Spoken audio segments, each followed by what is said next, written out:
Комплексный план городского округа направлен на достижение определенного баланса в его социально-экономическом развитии. Первый блок задач определяет формирование эффективной управленческой среды.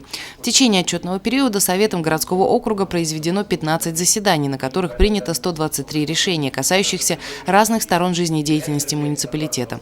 Создан резерв управленческих кадров из 88 человек.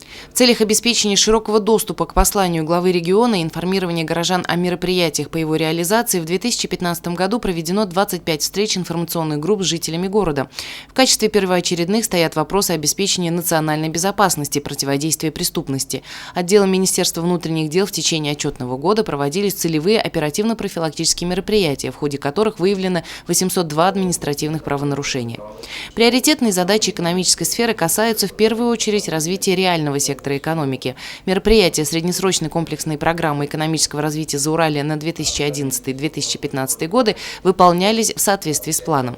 Предприятия цветной металлургии, являясь системообразующими, определяют моноструктурность экономики города. Их удельный вес в общем объеме валового муниципального продукта составляет 58%. На сегодняшний день приоритетным остается развитие минерально-сырьевой базы. В обрабатывающей отрасли в 2015 году завершена реализация инвестиционного проекта открытого акционерного общества «Сибайский элеватор», реконструкция сортовой мельницы общей стоимостью более 500 миллионов рублей. В 2015 году введены в эксплуатацию детская художественная школа с городским выставочным залом на 250 мест, детский сад «Алтынай» на 115 мест в микрорайоне «Золото». Построено около 10 километров водопроводных сетей, завершено строительство 5 домов, 4 дома находятся в стадии завершения строительства. В части развития автомобильных дорог выполнены ямочный ремонт дорог, отсыпка дорог по улицам Атайсал, Геологов, Карагайлы, Тасимова, между улицами Ковыльной и Металлургов в микрорайоне Дом Рыбака 2, ремонт пешеходных ограждений, установление дорожных знаков и другие работы.